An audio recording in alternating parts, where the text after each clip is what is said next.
और ये तो सिर्फ प्रभु यीशु मसीह का बड़ा अनुग्रह ही है कि हम इस प्रकार से इकट्ठे हो पा रहे हैं। So my greetings are in his name. इसलिए मेरा अभिवादन प्रभु यीशु मसीह के नाम में आप सबको मैं देता हूँ। I really want to thank my dad for giving such a wonderful introduction. और मैं धन्यवाद देना चाहता हूँ मेरे प्रिय पिताजी के लिए जिन्होंने मेरा इस प्रकार से जो परिचय दिया। And also want to thank the organizers of this meeting for giving me this opportunity. तो साथ ही साथ इस मीटिंग का जो संचालन करने वाले भाइयों के लिए भी मैं धन्यवाद प्रकट करना चाहता हूं कि मुझे ये अवसर प्रदान किया। I came to know that Brother Fred Kosin is also a very regular speaker here in this, or teacher here in this Bible study. और मैं इस बाइबल अध्ययन सभा की जो श्रृंखला और क्रमबद्ध तरीके से भाई फ्रेड कोसिन भी एक नियमित शिक्षक हैं, उनके बारे में सुनकर भी मुझे बहुत अच्छा लगा। Now I know him very well and I can't even come close to his level of teaching. और मैं उनके बारे में जानने के लिए बहुत ही धन्यवादी हूँ, आनंदित हूँ और जानता हूँ, उन्हें जानता हूँ बहुत अच्छे से। हाँ, और उन्हें बहुत अच्छे से मैं जानता भी हूँ और यद्यपि उनकी शिक्षा के बराबरी कदापि मैं नहीं कर सकता। When he comes to South Florida, it is my privilege that actually I help him organize the meetings in different assemblies, as well as he actually stays in the our assembly has a little small apartment, and he comes and stays in that apartment. So we have the privilege of hosting him all the time. और साथ ही साथ जब कभी भी वो Florida आते हैं तो मुझे ये अवसर मिलता है कि मैं उनकी मेजबानी करूं, साथ ही साथ उनको जो प्रभु का वचन सिखाने के लिए भिन्न भिन्न कलीसियाओं में इस प्रकार की सभाओं का आयोजन करने में, और साथ ही साथ जो वहाँ की कलीसिया है वहाँ पर एक छोटा सा रहने का स्थान है उस अपार्टमेंट में, जहाँ पर भाई फ्रेडरिक कोसन आकर के वहाँ पर रहते हैं और हम सबको ये मौका मिलता है कि हम उनकी मेजबानी करने के लिए। सो ये अक्सर होता रहता है। So I know him very well, and I will not be able to come any closer to his level of teaching. और यद्यपि इस बात को मैं अंगीकार करता हूँ, मानता हूँ कि मैं कभी भी उनकी शिक्षा के स्तर जो वो देने का तरीका उनके स्तर तक मैं कदापि नहीं पहुंच सकता।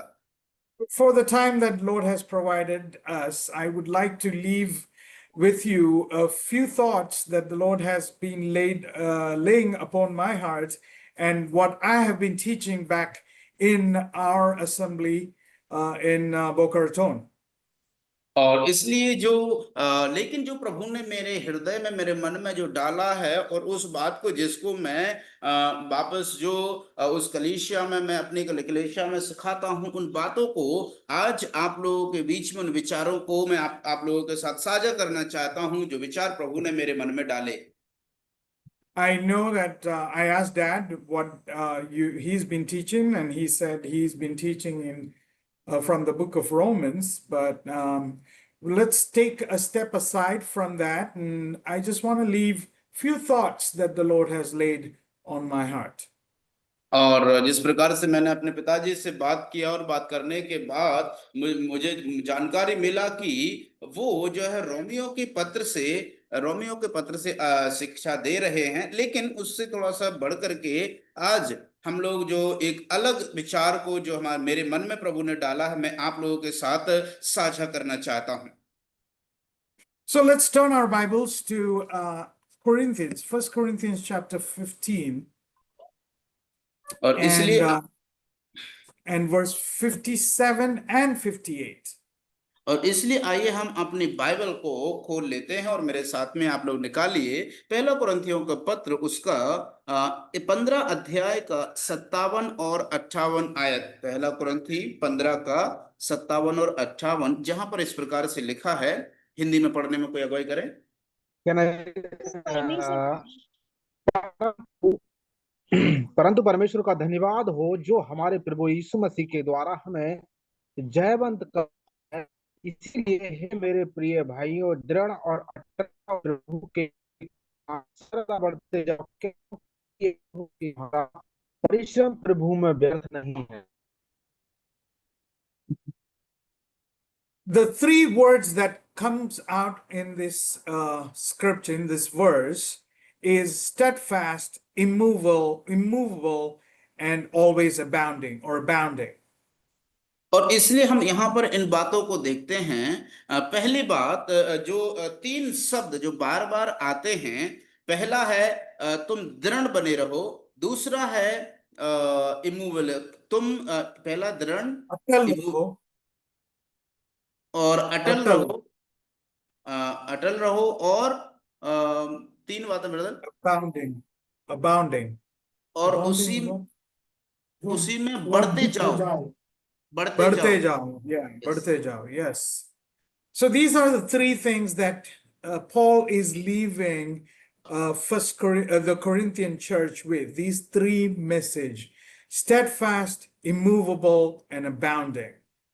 और इसलिए हम देखते हैं कि प्रेरित पौलुस जो है उस कुरिन्थी के कलीसिया में वहां पर इन तीन संदेशों को वहां पर वो पहुंचाना चाहता है। पहला, दृढ़ रहो और अटल रहो और सर्वदा प्रभु में बढ़ते जाओ। Now he's almost signing off his message. He's signing off his letter, and he's saying, be steadfast, be immovable, and be abounding. और जैसे कि हम इस बात को जानते हैं कि ये पत्र जो है उनका जो पहला पत्र है उसको अंत करने ही वाले, हस्ताक्षर करने के बाद में वो इस बात को उससे पहले कहना चाहते हैं कि तुम सब बातों में जो कुछ उन्होंने पत्र में लिखा उसका अंत में वो कहते हैं कि दृढ़ रहो और अटल रहो और बढ़ते जाओ। Now, if we were to actually look at all these three different words and study them and go into the scripture and look at people who have been immovable and steadfast and abounding, we would be taking at least 7 days of studies. अगर मान के चलो हम इस विषय में अध्ययन करेंगे, यदि इसका हम लोग खोज करने की कोशिश करेंगे और प्रयास करेंगे इस पर तैयार करने की, और इस बात को हम लोग पाएंगे उनके विषय में जो दृढ़ रहा हो, अटल रहते हो और बढ़ते जाते हो, उनके विषय में लगभग हमें समय लगभग 7 दिन का समय या हफ्ते लग सकते हैं। Today, for this evening, I would like to just concentrate on the word immovable. और लेकिन आज जो मैं आप लोगों के बीच में जिस वचन पर केंद्रित करना चाहता हूं वो वचन है अटल रहना। See, Paul spends 57 verses in 1 Corinthians chapter 15 explaining the resurrection of Christ.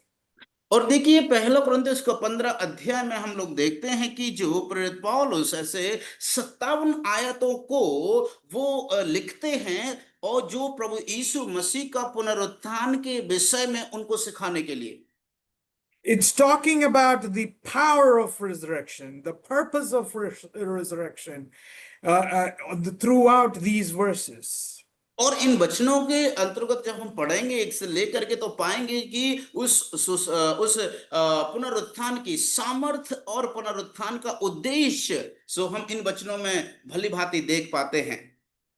And so finally he reaches to the verse 58 and says, therefore, my beloved brethren, be ye steadfast and immovable.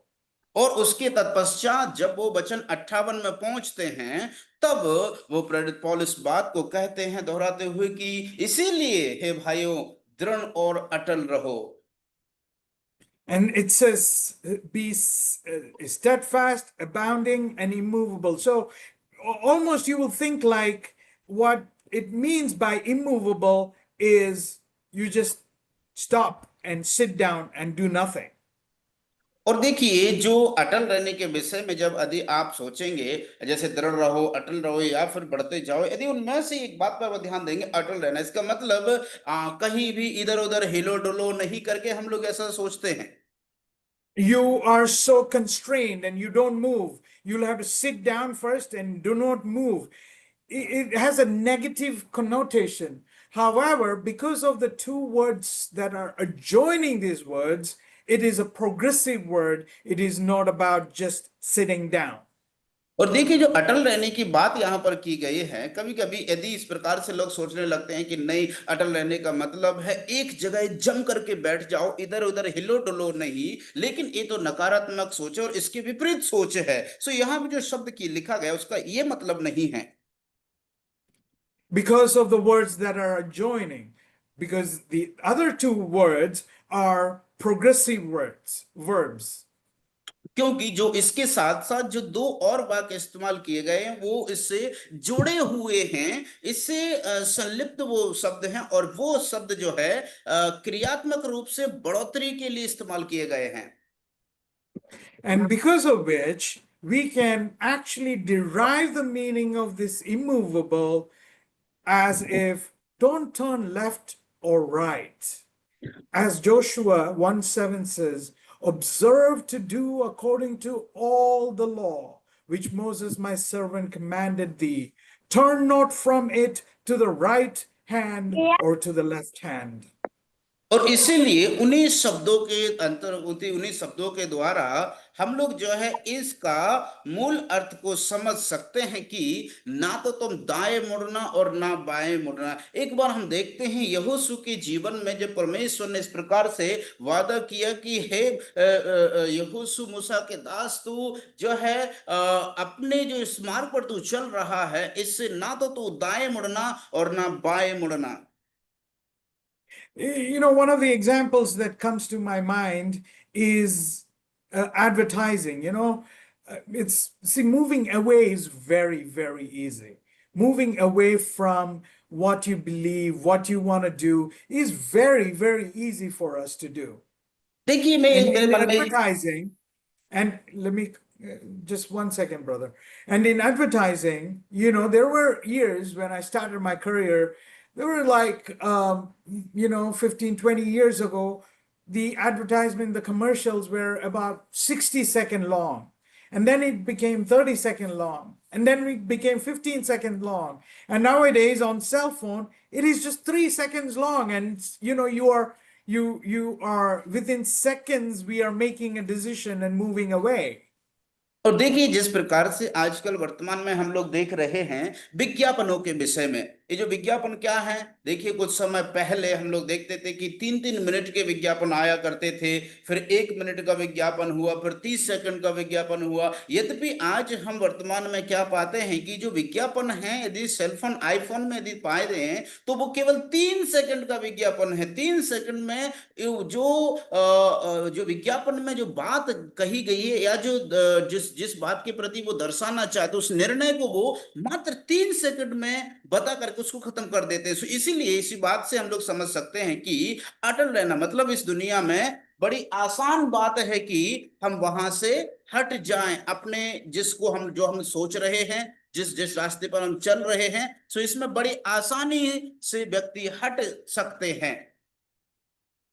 So, like, look back 30, 40 years ago, people used to start a career in a company and they would work 30, 40 years and retire from that company. But today, you work in a company for 3 to 4 years and you move away. और देखिए, पहले जो company आती उनमें जो है लोगों को कम से कम 30 साल या उससे भी बढ़कर के काम करना पड़ता था, लेकिन आजकल देखिए कंपनियों का जो इस प्रकार से तरीका बन गया है कि 4-5 साल काम करो और दूसरी में बदल जाओ या दूसरे कंपनी में चले जाओ। So my point here that I'm trying to make is, in this world, in this era, it is so easy to move away from the truth that has been given to us. और देखिए, मैं यहाँ पर कौन सी बात को सिद्ध करना चाह रहा हूँ या बताना चाह रहा हूँ, वो ये है कि इस आधुनिक जगत में जो भी रास्ते पर हम चलते हैं, जो भी निर्णय हम लेते हैं, उनसे हटना या फिर विचलित होकर के दूर हट जाना, ये बड़ी आसानी हो रही है। Now, don't misunderstand me. I'm not talking about being stubborn or unshakable, or being person who is unyielding to modern methods, but I'm talking about moving away from the truth. और इसलिए दया करके मुझे गलत ना समझें, मैं ये नहीं कह रहा हूं कि तुम जो है एकदम से कठोर बने रहो, है ना, और एक जगह बिल्कुल जमे रहो, टिके रहो या अड़े रहो, वहां से हटो नहीं। मैं मेरा कहने का तात्पर्य वो नहीं है, लेकिन मैं कहने का मतलब है, मैं जो बताना चाह रहा हूं वो ये है कि सच्चाई से दूर हटना आज के आधुनिक जगत में बड़ी सरल और आसान बात हो गई है। And so it is about being immovable, but still moving forward. लेकिन ये जो सच्चाई की बात तो रखना चाह रहा हूं, वो अटल तो है, लेकिन फिर भी सक्रिय रूप से आगे बढ़ते जाना है। So you move without deviation. जिससे कि आप जो है बिना मुड़े और बिना रास्ते को विभाजन किए हुए इधर उधर सीधे आगे बढ़ते चले जाओ। See, deviation is departure from standard. और जो विभाजन का मतलब हो है कि उस स्तर से हट जाना या बदल के जाना। And we should protect ourselves from not from being deviated. इसलिए हमें अपने आप को सुरक्षा करना है, बचाव करना है कि हम कहीं विभाजित ना हो जाए। See, if a plane actually travels for, say, 1,000 miles, and if it is actually off by 1 degree, it will land about 40 miles apart from where the landing strip is. अब देखिए, मान के चलो कोई जो विमान है जिसको हजारों माइल्स चलना है, अगर मान के चलो वो एक भी माइल्स में भी कमी करके वो उसको रुक जाता है या फिर देरी हो जाता है, तो जहां उसको लैंड होना है उसमें जो है 40 Miles का difference होता है. और कम से कम जो 40. 40 से जो फुट का है वो अंतर उसमें पड़ जाएगा। Point is, it is important that we do not deviate. यहाँ पर जो मुख्य बिंदु जिसको मैं बताना चाह रहा हूँ वो यह है कि हम जिस निशानी की ओर दौड़ रहे हैं या चल रहे हैं उसमें अटल रहें, इधर उधर भटके नहीं। Let me introduce you to 3 people who said, I will not be moved. Immovable means not being moved, right? There are 3 people who said, I will not be moved, or I shall not be moved in the scriptures. और इसलिए आइए मैं आपको जो है 3 व्यक्तियों के विषय में आपको परिचय दिलाना चाहता हूं, जिन्होंने कहा और जिन्होंने दिखाया कि वो अटल रहेंगे और वो कभी भी इधर उधर भटकेंगे नहीं। The first person is in Psalms chapter 10, Psalms 10, verse 6. और सबसे पहला व्यक्ति हम लोग पाते हैं उसका भजन, उसका 10वीं का 6वीं आयत, भजन 10 का 6। He had वह said in his heart, sorry. वह अपने मन में कहता है कि मैं कभी टलने का नहीं, मैं पीढ़ी से पीढ़ी तक दुख से बचा रहूंगा। Oh, the confidence is in their own strength here. यहाँ वो हम देखते हैं कि वो जो अपने खुद के ताकत में भरोसा रखे हुए हैं। The wicked boast in themselves, saying, I shall not be moved, I will be immovable. But his confidence is in their own strength. लेकिन यहाँ पर देखते हैं जो दुष्ट अपने मन में ये कहता है कि मैं कभी नहीं चलने का, क्योंकि मेरे प्यारे अजीजों उसकी जो हिम्मत है, उसका जो भरोसा है, वो उसकी खुद की खूबी और उसकी सामर्थ्य पर निर्भर है। In English, we can actually start with saying, since we are going to alliterate this first person has the confidence in pride of himself. और हम देखते हैं यहाँ पर अंग्रेजी में जो है वो व्यक्ति जो इस प्रकार से वो कह रहा है वो अपने मन पर निर्भर होकर के, इसका मतलब उसके मन में घमंड है कि वो कभी नहीं टलने का। And we know in verse 11 it shows what does happen to this person. Please read verse 11 for me. और इसलिए वचन 11 में जब हम आते हैं तो वहां पर पाते हैं उसका परिणाम कि इस व्यक्ति के साथ है। वचन 11 में लिखा है, वह अपने मन में सोचता है परमेश्वर भूल गया और अपना मुंह छिपाता है, वह कभी नहीं देखेगा। Oh, pride leads to false sense of security and ultimate downfall, as we read in Proverbs chapter 16, 18. इस प्रकार से मेरे प्यारे शीशों को अपने मन में उसके धोखे में जाकर के वो गिर जाता है। इसके इसके अनुसार जिसमें हम लोग नीति वचन उसका 16 का 18 में भी पढ़ते हैं। So, first person has confidence in pride of himself. और इसलिए पहला व्यक्ति जिसको उसकी खुद के स्वार्थ में खुद पर वो घमंड करता है और वो इस प्रकार के कहता है कि वो कभी नहीं टलने का। Now, let's quickly go to Psalms 30, verse 6. इसलिए आइए हम जल्दी से जो है भजन संहिता 3 उसका 6 में हम लोग आते 30 verse chapter 30 verse 6. और भजन 30 का 6. हाँ, भजन संहिता 30 का 6 हम लोग जल्दी से पढ़ लेते हैं। मैंने तो अपने चैन के समय कहा था कि मैं कभी नहीं टलने का। I shall never be moved. In what? In my prosperity, I said. और इस प्रकार से वो कहता है कि मैंने तो अपने चैन के समय कहा था कि मैं नहीं टलने का, कभी नहीं टलने का। His confidence wavered. David's confidence wavered when affliction came, showing the fleeting nature of trusting the circumstances. But then he's saying here that in my prosperity, I shall never be moved. और देखिए मेरे प्यारे अजीजो, दाऊद के हम लोग जीवन में देखते हैं कि जब घबराहट और ऐसे डर के समय में उसका जो भरोसा है वो हिल गया था और परिस्थितियों के अनुसार उसने निर्णय को लिया और वो भागा परिस्थितियों को देख करके। लेकिन हम लोग इस वचन में आकर के पाते हैं वो कहता है कि मैंने तो अपने चैन के समय कहा था कि मैं कभी नहीं टलने का। I will never be moved in my prosperity. मैं अपने जो समृद्धि के समय में, बढ़ती के समय में कभी नहीं टलने का। Confidence in pride, now confidence in prosperity. इसलिए हम लोगों ने भी देखा यहाँ पर पहला घमंड पर भरोसा और दूसरा अपनी बढ़ोतरी और समृद्धि के समय में अब उस पर भरोसा रखना। But let me take you to the third person in Psalm 16 verse 8. और इसलिए आइए मैं आपको जो है तीसरे व्यक्ति के पास लेकर के चलता हूँ। भजन संहिता उसका 16 का 3 8. 16:8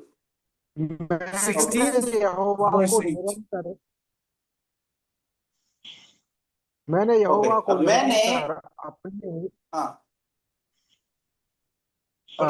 मैंने यहोवा को निरंतर अपने सम्मुख रखा है, इसीलिए कि वह मेरे दाहिने हाथ रहता है, मैं कभी ना डगमगाऊंगा। I shall not be moved. Why? Because I have the Lord always before me. और वो कहता है कि मैं इसलिए नहीं डगमगाऊंगा। क्यों? क्योंकि वह मेरे अर्थात मैंने परमेश्वर के मेरे दाहिने हाथ में रहता है। Confidence is rooted not in pride, not in prosperity, but in God's presence. लेकिन यह जो भरोसा है वो जो है ना तो बढ़ती में भरोसा रखता है ना ही घमंड पर आश्रित रहता है, लेकिन वो आश्रित रहता है तो वो परमेश्वर की उपस्थिति पर। My friends, these three people have shown us what really means not to be moved. और इसलिए मेरे प्यारे दोस्तों, ये तीन लोगों ने इस बात को सिद्ध कर दिया कि इसका मतलब क्या होता है कि हमें जो है किन पर भरोसा रखना और किस प्रकार से हम नहीं टलेंगे। It should not be based on my pride. It should not be based on my prosperity, but it should be based on in his presence. और इसलिए मेरे प्यारे शीशो, ये जो है हमारे खुद के घमंड पर आश्रित नहीं होना चाहिए, ये हमारी खुद की बढ़ोतरी पर या हमारे पास जो समृद्धि उस पर आश्रित नहीं होना चाहिए, लेकिन ये निर्भर होना चाहिए, आश्रित होना चाहिए तो वो परमेश्वर की उपस्थिति में। Just one more thing quickly. Actually, if you read verses 9 to 11, it talks about resurrection.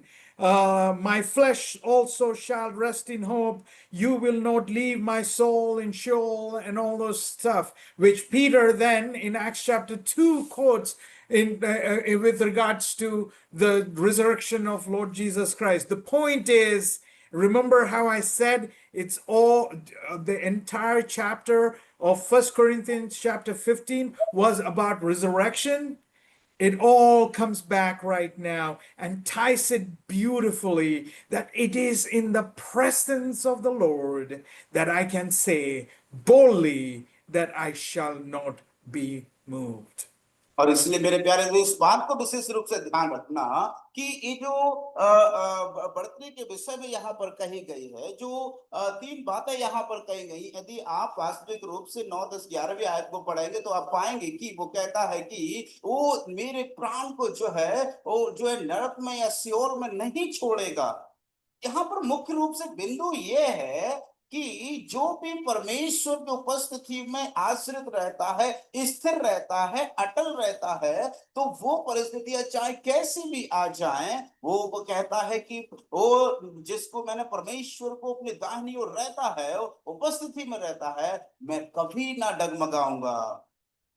And it is all because of the resurrection of Lord Jesus Christ. और यह केवल और केवल संभव है तो वो है प्रभु यीशु मसीह के पुनरुत्थान के आश्रय से।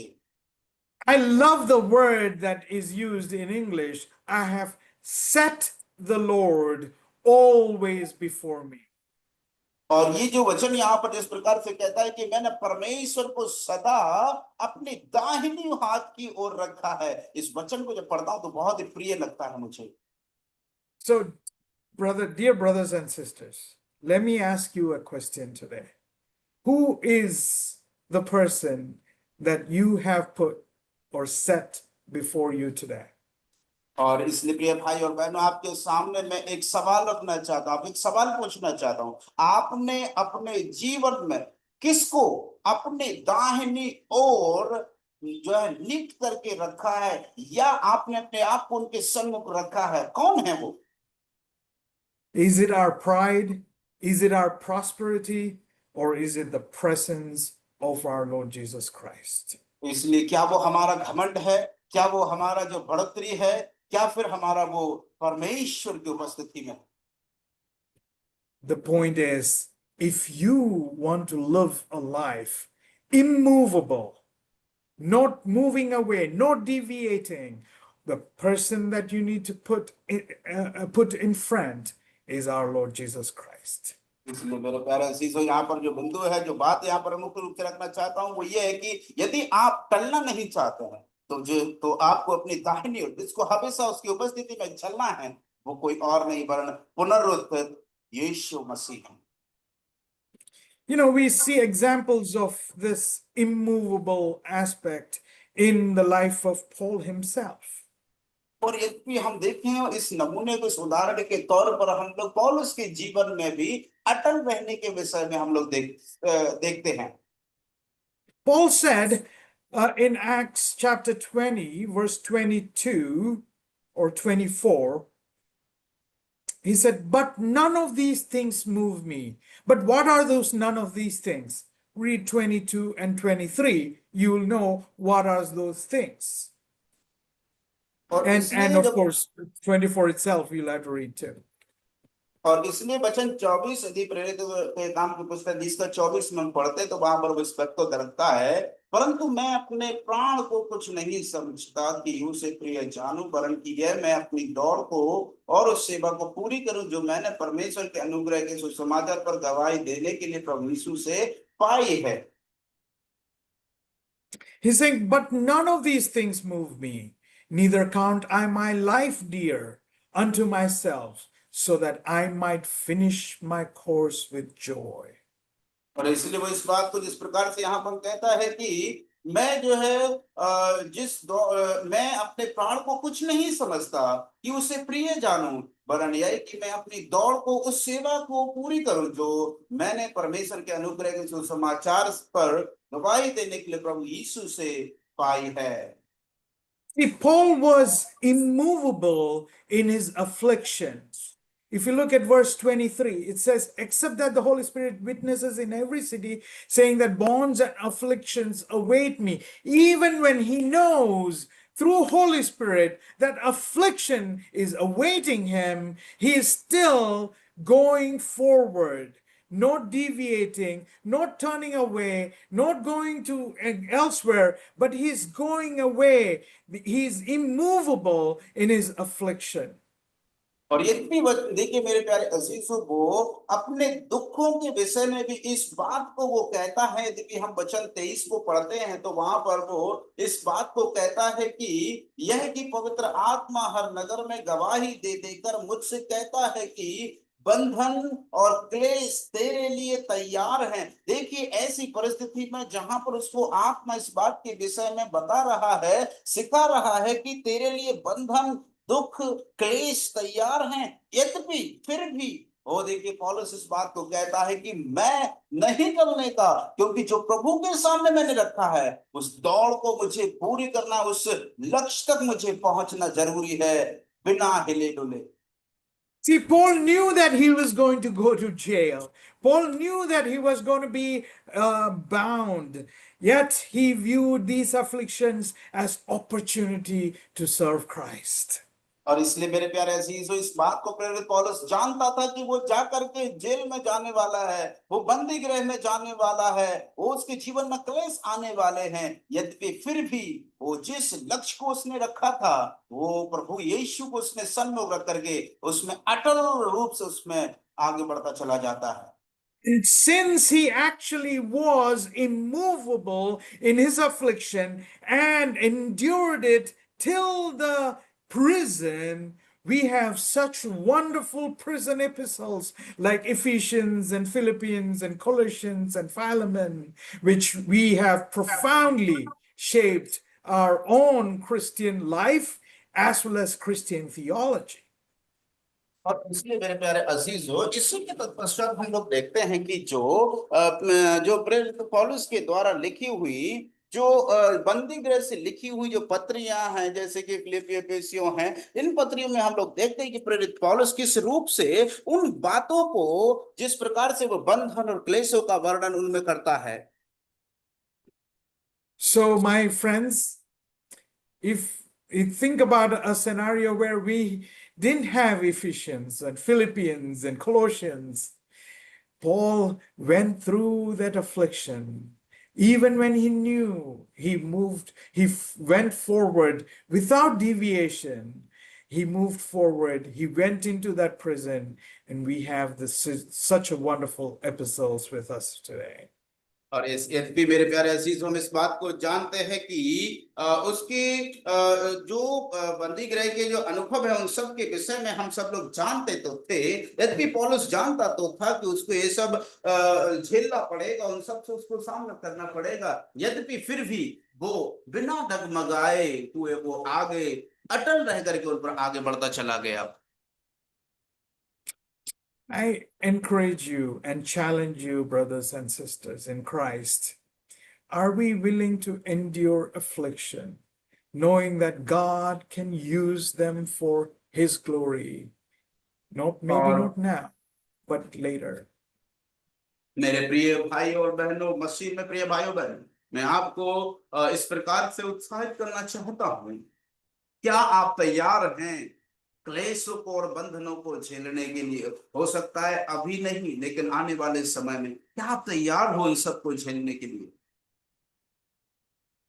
Let's go back to that verse in Acts chapter 20:24 again.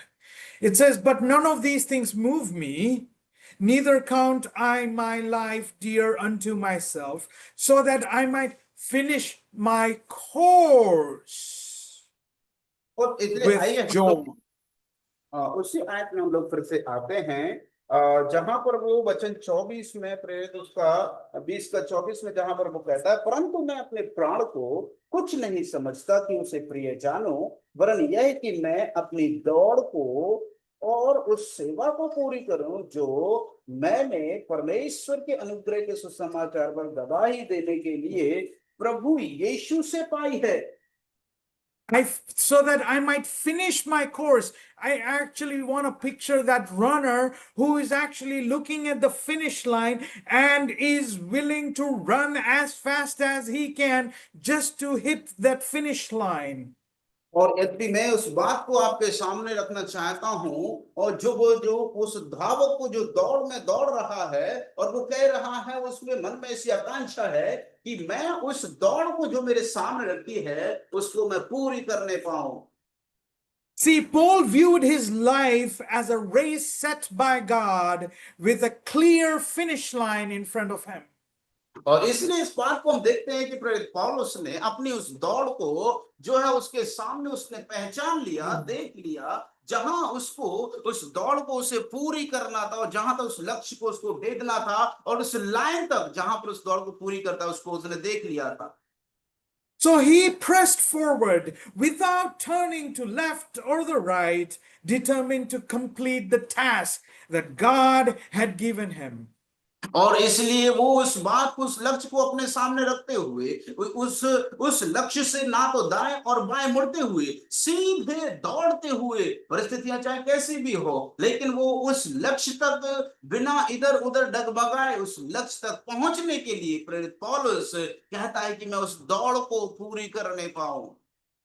So as Paul was actually immovable in his affliction, he was also immovable in his goal. और इसलिए इस बात को हम लोग देखते हैं कि प्रेरित पौलुस न केवल उसके क्लेशों में ही वो अटल रहा, वरन वो उसने जो इस लक्ष्य को साधा था उस लक्ष्य में भी वो अटल रहा। And the best words that have come on this subject is our Lord Jesus Christ's words himself. In John chapter 17, verse 4, he says, I have glorified thee on earth. I have finished the work which thou gavest me to do. और यद्यपि देखिए मेरे प्यारे, इसी बात के विषय में प्रभु यीशु मसीह भी गवाही देते हैं और कहते हैं, यूहन्ना उसका 17 का 4 में, जहां पर वो कहते हैं कि हे प्रभु, वो घड़ी आ पहुंची है कि जिससे कि तू जिस प्रकार से मैंने तेरी महिमा पृथ्वी पर की है और जो कार्य तूने मुझे दिया था पृथ्वी पर करने के लिए, मैंने उसे पूरा कर दिया है। My friends, immovable in our goal. We need to set the Lord before us in our own goals, and we can move forward, because you know why? The power of his resurrection. As Philippians chapter 3 verse 10 says, that I may know him and the power of his resurrection and the fellowship of his suffering, being made comfortable, conformable, so not comfortable, conformable unto his death. और इसलिए मेरे प्रिय भाइयों बहनों, इस बात को आपको बताना चाहता हूं कि जो जिस लक्ष्य में हमको दौड़ना है, अटल रहना है, उसमें हमको दौड़ना है अटल रह करके, अडिग रह करके और बिना डगमगाए हुए, क्योंकि जिस प्रकार से फिलिपियों की पत्री उसका हम लोग जब 3 अध्याय को पढ़ते हैं, जहां पर वो इस बात को कहता है कि मैंने फिलिपियों उसका 3 का 10 वो कहता है, ताकि मैं उसको और उसके पुनरुत्थान की सामर्थ्य को और उसके साथ दुखों में सहभागी होने के मर्म को जानूं और उसकी मृत्यु की समानता को प्राप्त करूं। तो इसलिए हम लोग यहाँ पर पाते हैं कि वो इस बात को कह रहा है कि क्योंकि हम प्रभु यीशु मसीह की उस पुनरुत्थान की सामर्थ्य से, जिसको हम लोग जो कंफर्म करने के योग्य है, उससे पुनरुत्थान की सामर्थ्य आज का मंगा तो पूरा सुनना तो पड़ेगा, तो लक्ष्य को हमें पूरा करना है। So one of the things I also want to bring out, the other side of the this message of being immovable in our goal, we need to set our goal, right? और इसलिए मैं एक और दूसरी तरफ से दूसरे दृष्टिकोण को भी इस लक्ष्य के माध्यम से, या फिर हम अपने जो लक्ष्य को निश्चित करते हैं उनके विषय में भी आपके सामने प्रकाश, उस पर भी मैं प्रकाश डालना चाहता हूं। See, Hebrews chapter 12, verse 1 says, "Let us run with patience the race that is set before us." That's verse 1.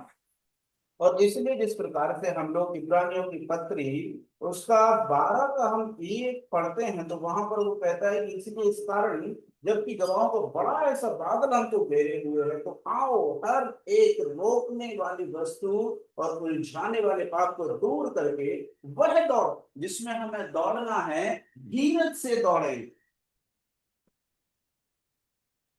Looking unto the author and finisher of our faith. ओ जो हमारे उद्धारकर्ता को जो सिद्ध करने वाला है, उसकी ओर ताकते हुए, उसकी ओर देखते हुए। So remember the story that I was talking about, the runner? The runner is looking at the finish line, the ribbon that he's going to come and hit. That's his goal. He's going towards it. It's running towards it. Oh, what a beautiful picture that is, that we have one face that is set in front of us, that we are going towards our Lord Jesus Christ, the author and finisher of our faith. और इसलिए मेरे प्यारे अजीजों, जिस प्रकार से आपको याद होगा मैंने उस दौड़ने वाले धावक के विषय में कहा था, वो जब दौड़ता है तो उसके सामने एक जो लक्ष्य रखा रहता है, केंद्र जहां पर उसे पहुंचना है, वो उस चीज को अपने ध्यान में, अपनी नजरों में लगाए रख के गड़ा के बैठता है कि मुझे इस प्रकार से दौड़ना है कि जहां पर वो रिबन बांधा गया है, जहां पर उसकी अंतिम लाइन है, मुझे वहां पर पहुंचना है। और इसलिए मेरे प्यारे अजीजों, हम जिस दौड़ में दौड़ रहे हैं, वो जो इब्रानियों की पत्री 12 का दूसरी आयत का पहला भाग कहता है कि जो विश्वास का करता और उद्धार का सिद्ध करता है, हमें उसकी उस लक्ष्य की ओर दौड़ना है।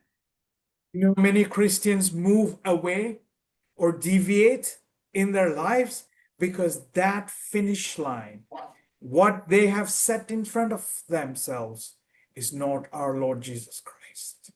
और इसलिए मेरे प्यारे अजीजों, क्या आप जानते हैं कि इस आधुनिक जगत में ऐसे भी मसीह लोग हैं जो अपने रास्ते से, अपने लक्ष्य से भटक जाते हैं। इसका कारण यह है क्योंकि उन्होंने जो अंतिम जिसका लाइन का जो अंत है, उनकी दौड़ का जो अंत है, उनका लक्ष्य है, वो प्रभु यीशु मसीह के आधारित नहीं है। इसलिए वो भटक जाते हैं, इसलिए वो डगमगा जाते हैं, रास्ते से भटक जाते हैं, पीछे चले जाते हैं सच्चाई से।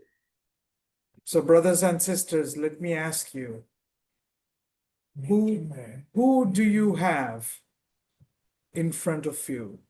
Who is the goal that you have set? इसलिए मेरे प्यारे भाइयों बहनों, मैं आपसे एक सवाल पूछना चाहता हूं एक बार फिर से कि कौन है वो जिसको आपने अपना लक्ष्य मान लिया? कौन है? तो आपका लक्ष्य क्या है जिसकी ओर आप दौड़ते चले जा रहे हैं? किसको आपने अपना लक्ष्य माना है? So Paul was immovable in his affliction. Paul was immovable in his goal. Paul also was immovable in his devotion.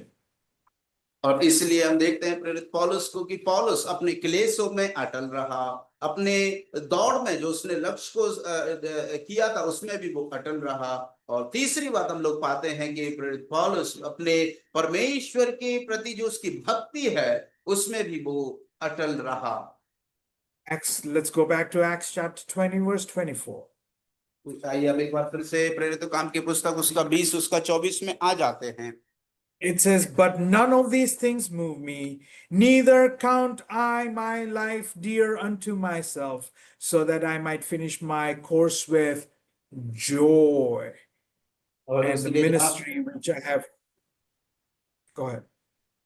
और जिस प्रकार से वचन वो 24 में कहता है, परंतु मैं अपने प्राण को कुछ नहीं समझता कि उसे प्रिय जानूं, वरन यह कि अपनी दौड़ को और उस सेवा को पूरी करूं जो मैंने परमेश्वर के अनुग्रह के सुसमाचार पर गवाही देने के लिए प्रभु यीशु से पाई है।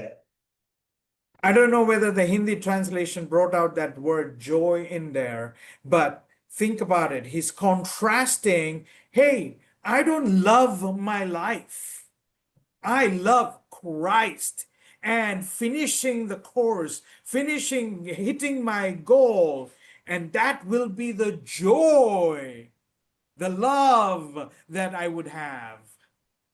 और इसलिए मैं मेरे प्यारे अजीजों, क्योंकि हिंदी में वो शब्द यहाँ पर इस्तेमाल नहीं किया गया आनंद, लेकिन वो शब्द इस्तेमाल किया गया है कि परंतु अपने प्राण को मैं कुछ नहीं समझता था, मैं प्रिय नहीं जानता। सो यहाँ पर प्रेरित पौलुस इस बात को कह रहा है कि जो सेवा मेरे सामने है, जो लक्ष्य मैंने तय किया है, मैं उसको पूरा करने के लिए, उस दौड़ में पहुंचने के लिए मैं उसे भी कुछ नहीं समझता, मैं तुच्छ समझता हूं, ताकि मैं उस लक्ष्य तक पहुंचने पाऊं। In 2 Corinthians chapter 5 verse 14, Paul reiterates this. For the love of Christ constraineth us, because we thus judge that if one died for all, then we were all dead. और इसलिए brother 14 is that word, 2 Corinthians 5. 2 Corinthians chapter 5 verse 14. But before you don't have to read the whole entire verse, but it starts with, for the love of Christ constraineth us.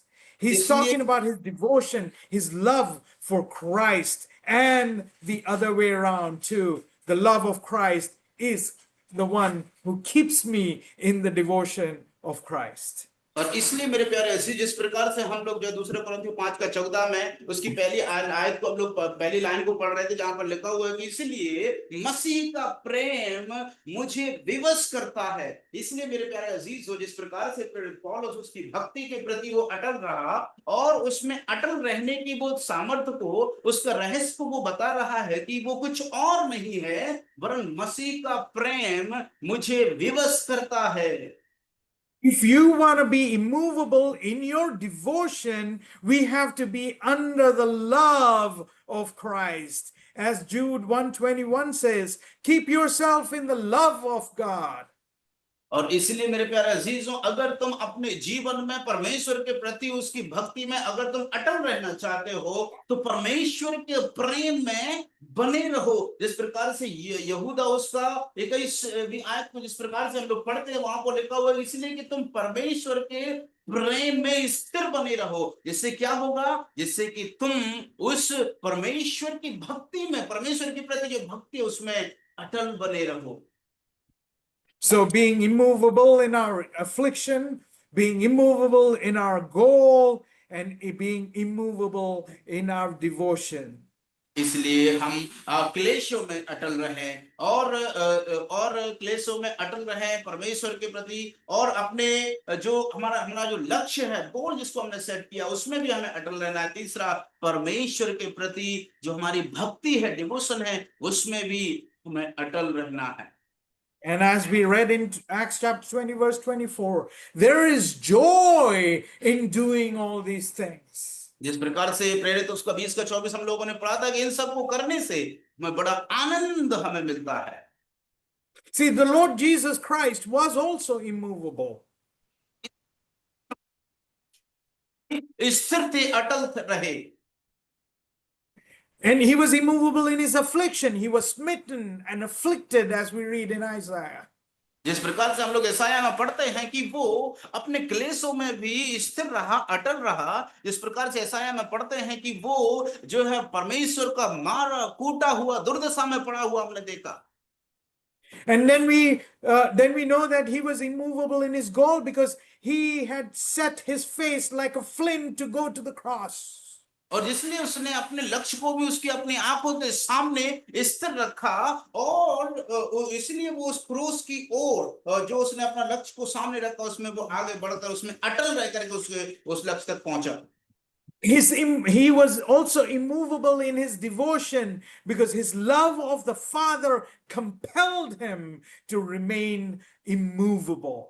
और इसलिए क्योंकि वो उसमें परमेश्वर के प्रति उस भक्ति में भी, अपने पिता की ओर भक्ति में भी वो अटल रहा और अडिग रहा, क्योंकि उसमें पिता का प्रेम उसे विवश करता था कि वो उसमें अटल रहे। And in closing, I just want to bring you, there are people who actually leave this goal that is set in front of them तो मेरे and प्यारे be Aziz, and move away. और यदि मैं आपको कुछ इस प्रकार से बताना चाहता हूं अंत में कि ऐसे बहुत से लोग हैं जो आज अपने सामने उन लक्ष्यों को रख तो लेते हैं, स्थिर तो कर लेते हैं, लेकिन उन लक्ष्यों से वो भटक जाते हैं। And I think you guys, you all actually studied about Demas.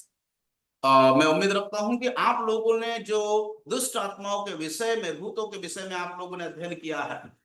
No, demons. I'm talking about Demas. Demas. अच्छा, Demas. देमास, ओके, डीमन, सॉरी। मैं उम्मीद रखता हूं कि आप लोगों ने देमास के विषय में अध्ययन किया है। Yes, we have studied.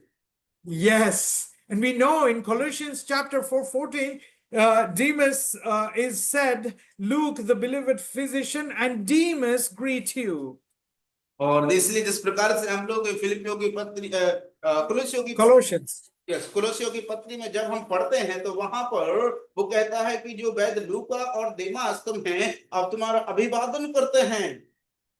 That's 60 AD. और वो जो है 60वीं एडी की बात कर रहे हैं। And then again in 60 AD, in Philemon 1, chapter 1, verse 23, it says, Epaphras, you've read all these things. Again, Demas is there with Paul. और इसके बाद में जब हम फिलिपॉन में भी आते हैं 1 अध्याय में, तो वहां पर भी हम लोग एपफ्रास के साथ में देमास को हम वहां पर पाते हैं। But 7 years later, in 67 AD, when 2 Timothy was being written, और it is उसके written, बाद Demas has forsaken me, having loved the present world, and has departed for Thessalonica. और उसके बाद में हम लोग जब उसके बाद में जब हम लोग पाते हैं 7 वर्ष के बाद में, 7 साल के बाद में, 67 में, 67 में हम लोग पाते हैं जब दूसरे तीमुथियुस की पत्री लिखी जा रही थी, रचना की जा रही थी, वहां पर वो कहता है कि देमास ने संसार को प्रिय जान करके मुझे छोड़ दिया है। इस वर्तमान के संसार को उसने प्रिय जान करके उसे छोड़ दिया है, उस विश्वास से वो भटक गया है।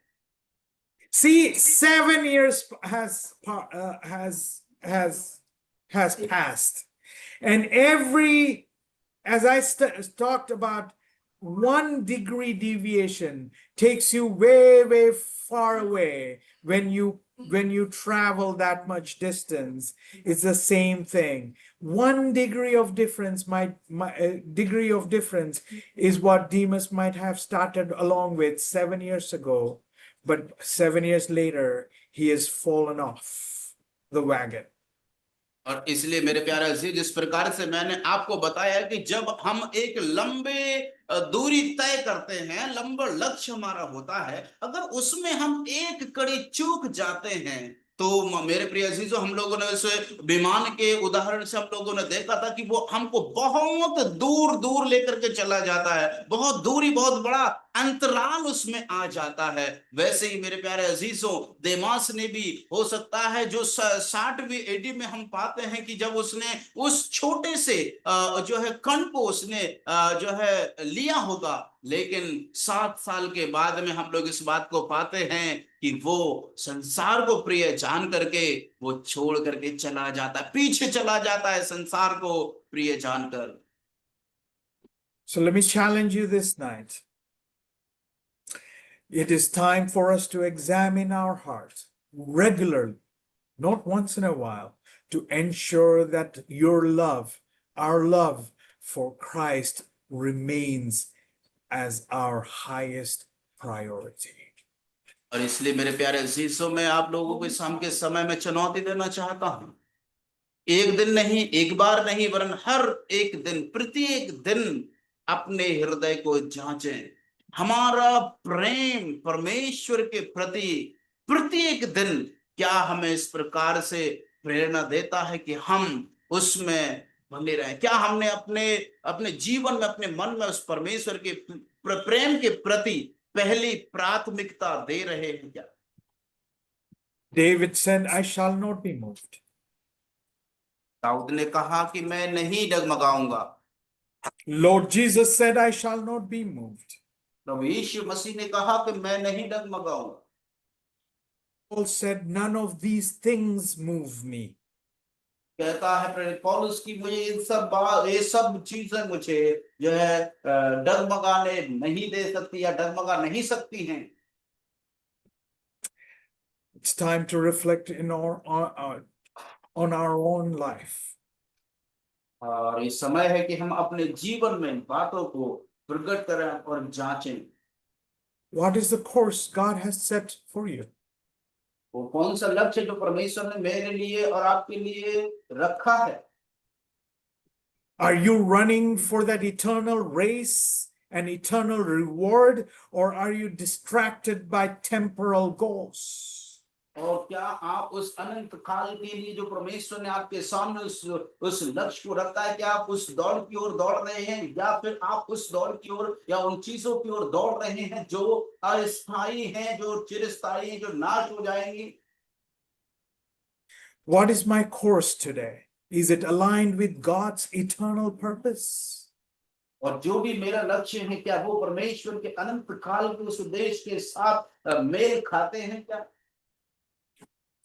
Or are we running the course for convenience?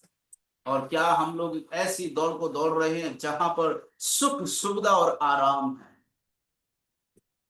It's time to reflect on our lives and ask, what can I do to do a course correction? और इसलिए मेरे प्यारे अजीजों, इस समय है कि हम अपने जीवन को जांचें, एक बार अपने जीवन को परखें और प्रभु से कहें, प्रभु मैं आपके लिए ऐसा क्या कर सकता हूं, या मुझे ऐसा क्या करना चाहिए जो परमेश्वर आपके प्रति उस लक्ष्य की ओर जो प्रकट करता हो। Maybe taking big steps is impossible right now, but you can make small adjustments that can lead back to right path. और ये हो सकता है बड़े कदम लेना आपके लिए मुश्किल होगा, लेकिन आप एक छोटा सा समझौता करें, छोटा सा बदलाव लाएं। हो सकता है वो बदलाव आपको उस सही रास्ते पर आपको वापस लेकर के आ सकता है। Maybe it is as small as faithfully attending on time every meeting. और हो सकता है कि ये जो है विश्वास योग्यता के साथ हर एक मीटिंग को समय पर जुड़ना ही क्यों ना हो।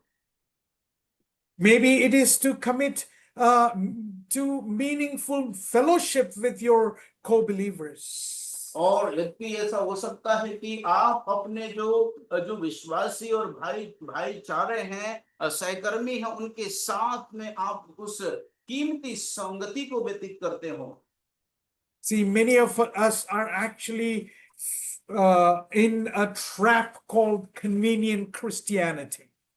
और इसलिए यद्यपि वास्तविकता कहें तो आजकल हम लोग एक इस प्रकार के दौरे से गुजर रहे हैं जहां पर सुख सुविधाओं से भरी मसीहत को हम लोग देख रहे हैं।